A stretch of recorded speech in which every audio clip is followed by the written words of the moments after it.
plane is the? Where's it going?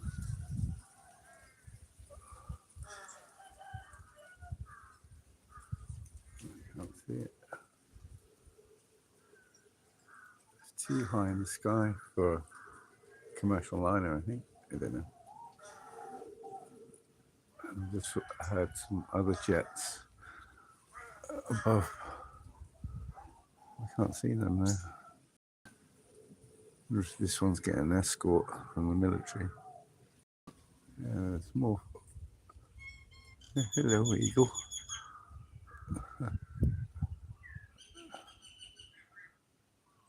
I don't know if that was an eagle. Looked like one, didn't it?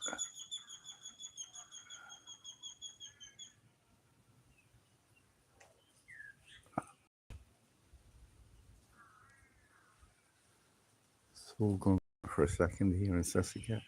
I hope it's all quiet where you are. Sorry, cap. Samsonite Mike. The earth-moving guys have gone further down, tearing a strip all the way up along here, which I don't know if they plan on doing the same with the strip along here in the middle, just leaving the trees in the centre. Probably won't help very much for next year and any flooding. Just hope all the grass comes back, because the poor farmer, every morning he used to bring his cows in there. So maybe he's had to bite the bullet and send his cattle off to be slaughtered. Not a nice thought, is it? Anyway, Bubba's back. Look.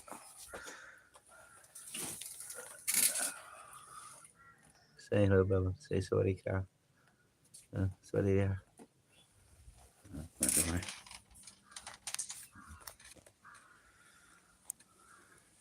Dig in the hair, folks. Sorry, cow. Sorry, my cow. Yeah, hearing jets going over.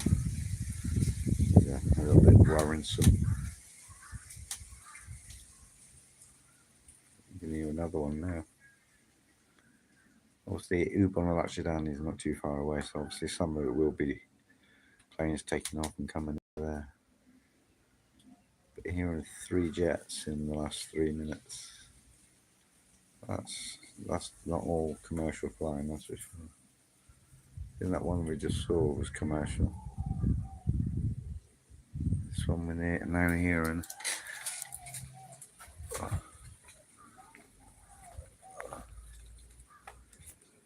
Yeah, I don't think that's commercial.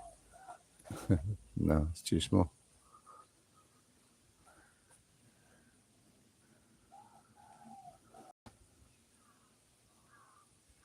Yeah.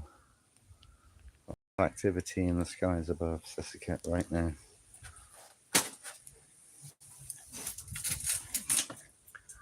I don't think it's much to worry about. No. Three airplanes going over in the last 3 minutes is rather excessive, unless one of them's just doing a big loop around Si-Keo, which is possible.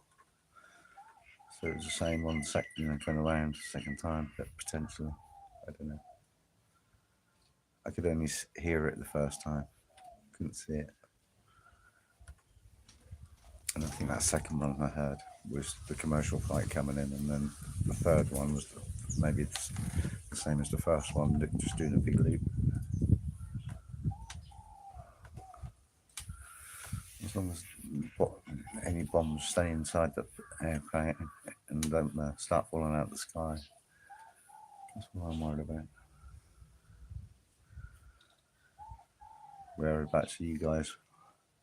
I mean, Si-Keo province. Sorry, cat.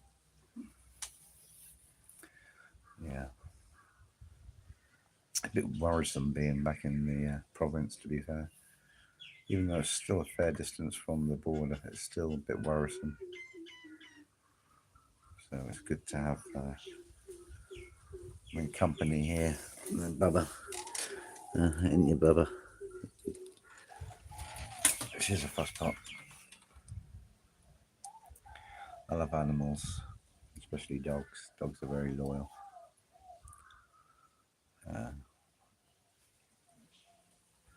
I used to have dogs in England. I used to breed pups.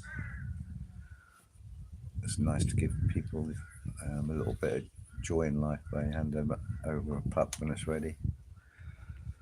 Yeah, training them as well is always fun. You don't see much of that going on. Dogs are so clever. You can train them to do just about anything with reinforcement of food. Same as children, really. No different. We learn from our environment. So if you're a dog and you're led by your stomach and your nose, hi. Thanks for joining in live. Yeah, not attempted to go to the border with Cambodia. I have thought about it. Hi. Yeah, it's not probably the best idea in the world to try and go to the border. There's beautiful temples there that I want to visit, but obviously I've got to take safety into consideration, and right now I don't think that'd be a wise move. So yeah, I'll just have to put those temples on hold for now and think about doing some other content somewhere else. I think I'll probably go back to this international temple. I kind of guessed that's what it was when I accidentally fell upon it the first time, but I'm intrigued to know exactly why. I don't know. There was a little bit of a, well, especially with the signs dotted around the temple saying not to, no photography. I've only ever seen that in one other temple. So yeah, obviously it's their temple. Well, I won't call it a temple exactly because they didn't have temple gongs for starters. So if you haven't got any sort of gongs on site, in my opinion, that's not really much of a temple. And they said they didn't have any on site. So yeah, how much of a temple it is just by having you know, a statue of Buddha. That doesn't necessarily make it a temple, does it? Especially with the stylization of the supposed temple itself. Not typical of a temple. So yeah, a bit strange in that sense. But pushing boundaries of temple design, I suppose, is kind of acceptable in most places around the world. So especially obviously with new temples, obviously old temples they try and keep original and restore if we can, which is why it's a bit worrisome what might be happening on the border. Those temples are already in ruins. To further bomb and destroy them would be, wouldn't be good. But obviously, there's casualties of war. A lot of people have been displaced. Not hundreds of thousands of people, but like the media like to report. It's nowhere near that sort of figure. You'd be lucky if there's tens of thousands of people displaced. These border areas are very sparsely populated. Very sparsely populated. Like 100,000 people, no way. 50,000 maybe, but probably not even anywhere near that sort of number. Yeah, and that's on both sides of the border. It's a very rural, mountainous area, so there's not a lot of people living around the area. There's not a lot for them, other than rubber tree plantations and other sorts of plantations. I dare say the tourism to the temples was very infrequent because if it was on the Thai side, but kind of managed, if you like, by the Cambodian side, then the temples weren't being visited either. So I suppose in that sense, no one's going to benefit from this border conflict either side, no matter what the politics are behind it. It's really cap. At the end of the day, they're, they're not necessarily fighting over the land itself. Who controls the border, who controls the temples. In geopolitics, it seems to be that there's a lot of angst towards the Chinese. So apparently now America's just for the first time in 8 years had a ship pull into the harbours in Cambodia. And that's apparently just to stir things between Cambodia and China. Obviously, that doesn't. There's absolutely no shape or form is America pulling into Cambodia to help Cambodia against Thailand. That's 100% for sure. That would cause more diplomatic headaches than it's really worth for anybody, Trump or for the Thai or Cambodian government. It's they'll be saying it's some sort of exercise or the ship needs repairs or blah blah blah blah. They won't be pulling in there for any sort of military aid at all or support.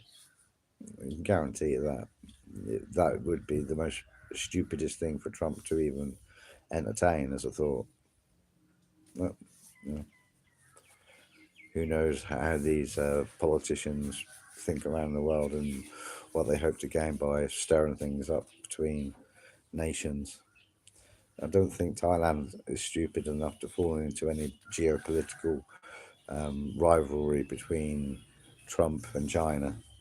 Thailand will stay neutral in that sense, and Cambodia have got too much to lose in the sense of their their economy just by having America pull in a few naval vessels.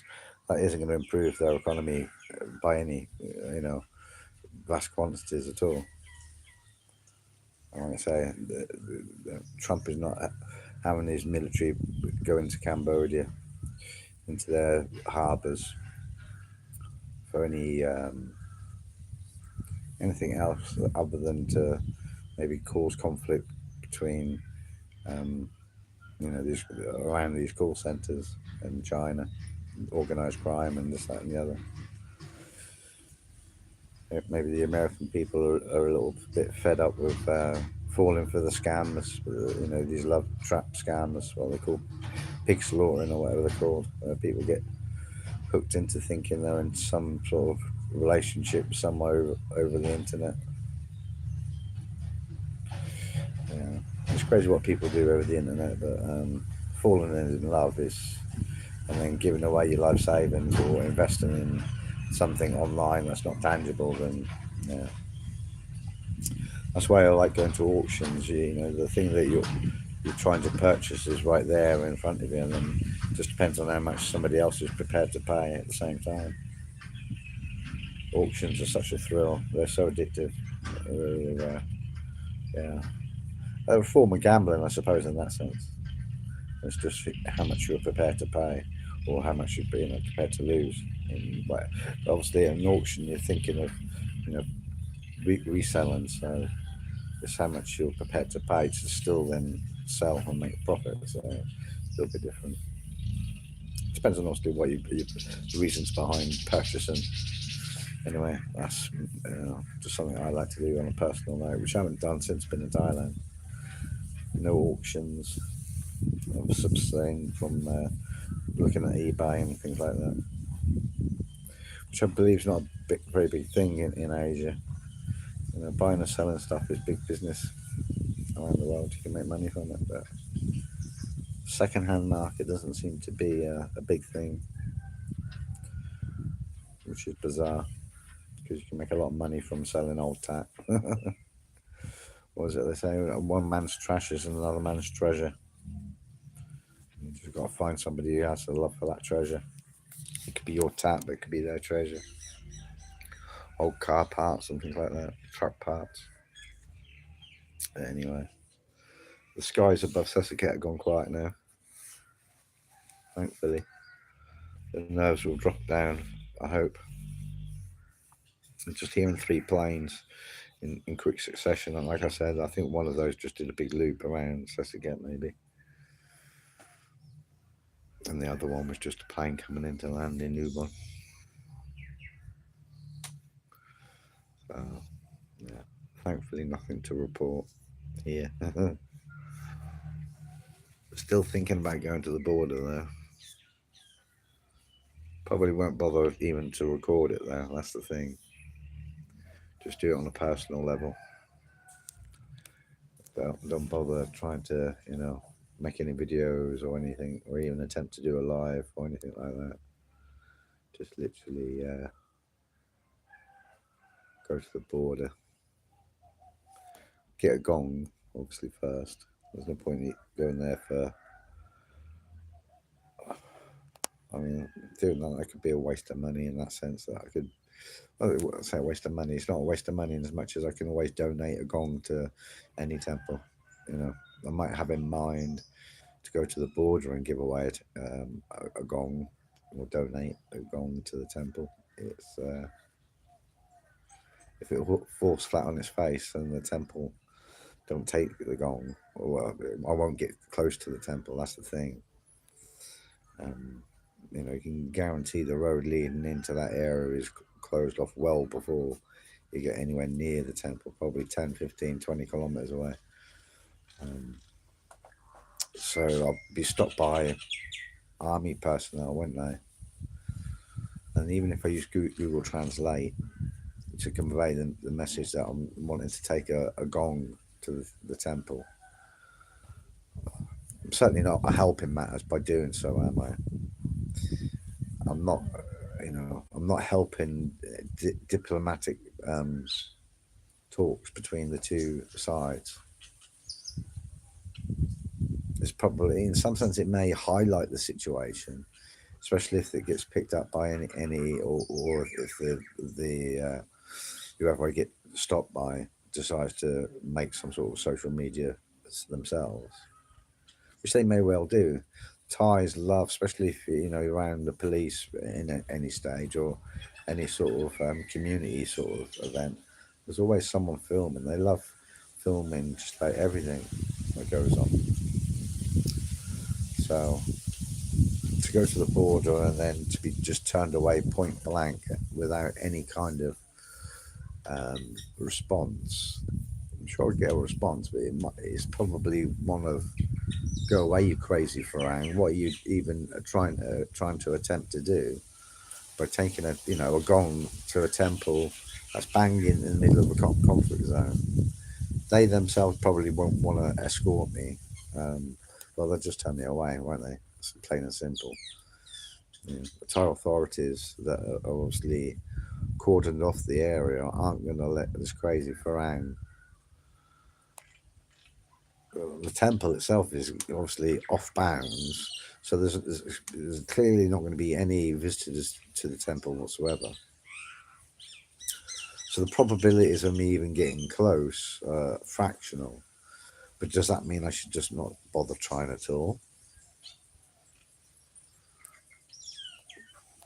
It's a hard one, because inside I want to try, but obviously the safety element of the situation, by putting myself in a conflict zone between Thailand and Cambodia, probably not a very not a very good idea.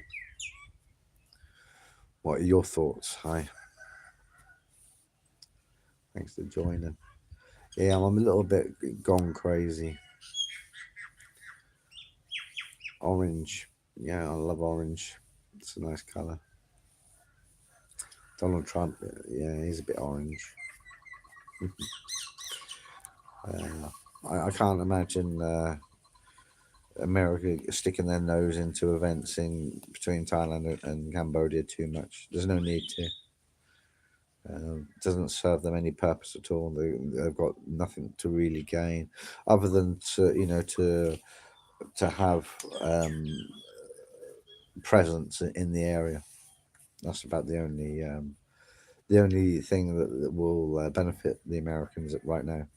Is they'll have another harbour that it's not too far from China that they can do whatever from.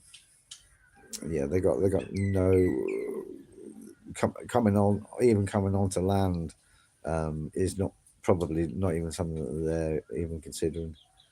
They've got no need to, you know, despite what the media might report.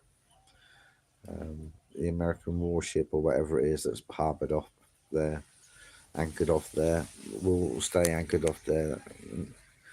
There might be some supplies, you know, food supplies ferried from the Cambodia dockside to them. But that's about it. There'll be no ship ashore. The troops will, or any military will stay on board the ship. That's for sure. It's just to show a presence in the area, to have a presence in the area. And they think China's going to be, you know, bothered by that or provoked by it. You know, Trump might be crazy, but he's not that crazy to even think that it's going to make any real difference. Because in the way they can just stay out in the ocean and still have a presence there. They don't have to be anchored off in Cambodia's harbours, do they? So it's not really going to make any difference. It's just Trump doing what Trump does, like a lot of these presidents. You know, they have to be seen to be king of the castle. So, you know, but that's geopolitics, isn't it? You know, what happens between Cambodia and Thailand is anyone's guess. I should imagine it's probably one of those things that will probably drag on for a very long time. You know, it's unfortunate things have to escalate to get, you know, to be picked up on within the worldwide news, which is, I suppose, in some sense, one of the reasons why I want to go there and, you know, attempt to donate a gong. If I donate a gong to the temple, it's not like I'm going to bring world peace, but at least what it might do is bring some, you know, some extra reporting on the area, and maybe change the theme of what's going on. Because, you know, you can't. If it was about the call centers, then, you know, bombing them. You know, what are the reports of people actually being in them? You know, bombing bridges is one thing, but you can still have casualties of that. Um, you know, people who using the bridge nearby, people who live nearby. You know, it's always the casualties of war that kind of don't get spoken about or talked about. To say there's been 100,000 people, I think that's what I heard. You know, in one report, 100,000 people have been displaced because of the conflict. I don't think so. There might be people that have displaced themselves out of, you know, that weren't probably technically even in a conflict zone. Yeah, maybe so. And if you think about that sense of it, but actual people who, you know, 100% needed to be displaced, who are actually near these conflict areas, there isn't anywhere near, you know, 100,000 people even living in them on both sides of the border. You know, there's no major towns or cities anywhere near the border lines whatsoever.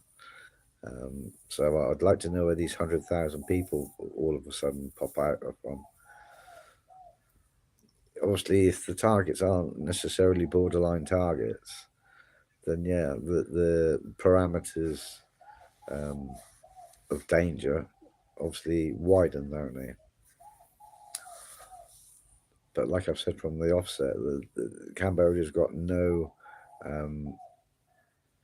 I wouldn't have thought they have anyway. I don't. I don't really know any Cambodians to even ask. I'm suggesting that Cambodia's got no intention of invading or coming, you know, into Thailand whatsoever. Um, who fired the first shot? I don't know. You know, shots have been fired probably in both directions for a very long time, and things fizzle down and then they come back up again and fizzle down and come back up again. It's maybe a little bit of distraction because obviously Thailand's got a lot going on with their government right now. I think, um, so there could be another coup, which Cambodia, take the opportunity during a coup.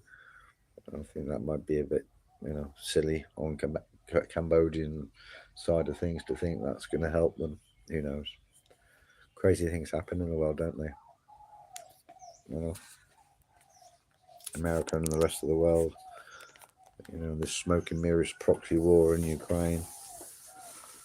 It's no wonder taxes are so high in the West. They stop going to war and making the war machine. Then taxes would go down significantly. But these politicians, unfortunately, like to.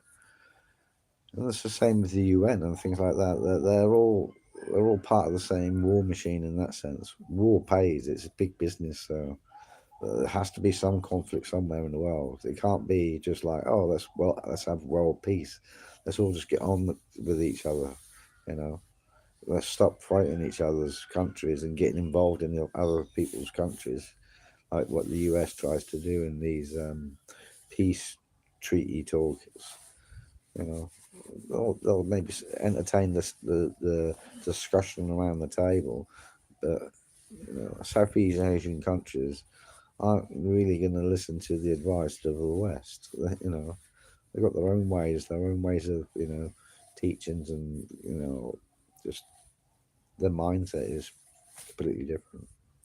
So whatever America hopes to achieve in Southeast Asia ain't really going to make a blind bit of difference, because Thailand will just do what Thailand does. It doesn't need to be propped up or supported, I don't think, by America.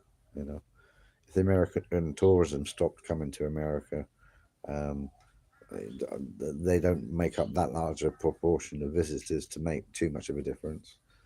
I'm sure other countries would come in, um, but America has got a bit of a history with both, you know, Philippines and Vietnam and Thailand. So it's not like they're enemies with each other. I don't think they've got any real angst with each other, as far as I can tell. Well, obviously Vietnam may do, but how many, expats, how many Americans now live in Vietnam? A lot. And do you hear any of them like being advised to go back to America? I don't think so. So it's still a safe area to be in. So it shouldn't really have any real effect on tourism at all. But obviously it will. People will get frightened and cancel bookings and just won't risk. Unless obviously they were going to like places like Chiang Mai or Chiang Rai, then they'll probably still come to Thailand without any care in the world. It's too far away from any of this to worry about it.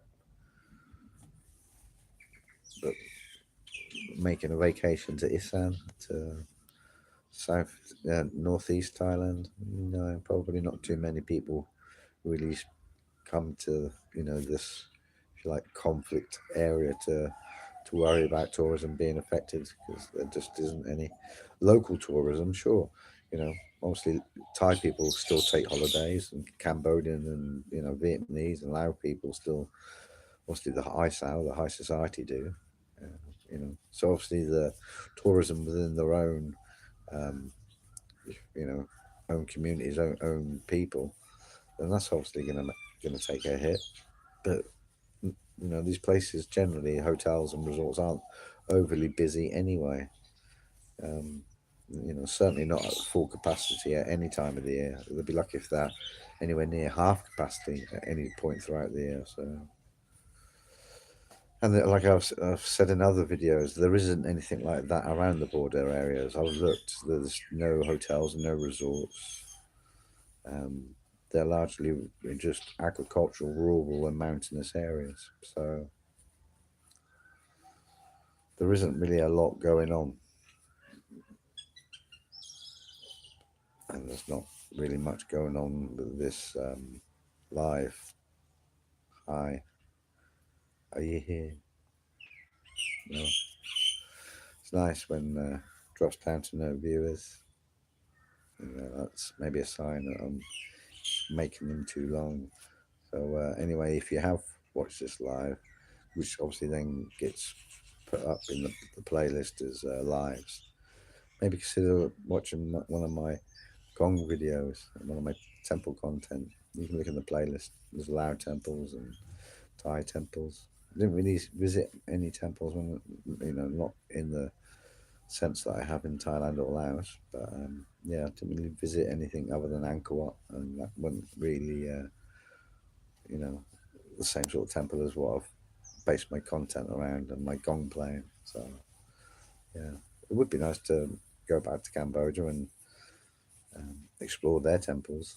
Their temples that are temples rather than part of Angkor Wat, which is a ruinous temple, if you know what I mean.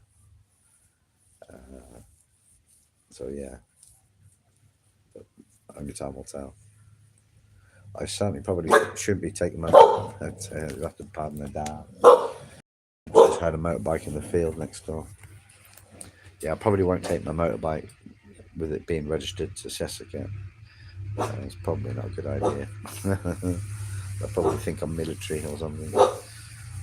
So yeah, if I ever did get into Cambodia, I would probably either fly in or go by coach from Laos. But I wasn't in love with temples when I went to Cambodia. Like I found a love for them in Thailand. It wasn't until I went to Ayutthaya that I kind of found a love for going to temples. Uh, that's when I learned how to play the gongs, and once I started to know how to rub the gong, rubbing one off in the temple, that's when I fell in love with them. But yeah, whether or not they have the similar sort of things in Cambodia, you would think so. With being a Buddhist, you think a Buddhist temple is a Buddhist temple. Obviously, there's difference between Vietnamese, Chinese, and other Japanese and other countries, but you think the basic temple itself, or at least one that is non-ruinous, then you'd expect to see certain things repeated, like having gongs. And I'm pretty sure the temples along the border there haven't been visited. They've had no new structures built alongside the ruins. So visitations, I would suspect, were very, very low, to any of those temples around that area. I could be wrong, but there was certainly nothing advertised from the Thailand side, as far as I'm aware, unless it's being advertised in places like Bangkok, which obviously, since conflict started, they would have shut that down straight away. So, yeah, there's no coaches, but I don't think there was any coaches going to those areas anyway. I really don't. Looking at Google Maps, you can go through the national forest, but you can't. It's not open to visitors like you might think it is. You can't just pull up into the national forest and just wander into it. The road leading into it has got security, and that's gone. 18 months ago, nearly 2 years ago, that I went and did a drive down to the national park. So there is, or was, access through the national park, but that was closed off well before any of this conflict. And the road through to the actual crossing, which isn't too far from the temples, the old border crossing, Chom, I think it's called. Well, just look at it on Google Maps, you'll see the roads leading to it were terrible, the mountainous roads, which are in disrepair from the Thailand side. So they'll only be just as bad from the Cambodian side. I'm pretty sure of that. So it was kind of off limits to the public anyway, in that sense. I would say it suggests the only people visiting the temples at the border were the people that were living very near to it, and they may just go there, once in a blue moon. It's just a pile of rocks to them to a certain extent. Yes, it's got a religious significance and history, but you know, they're not. It hasn't been utilized as a temple or as a visitor's place for a long, long, long, long time.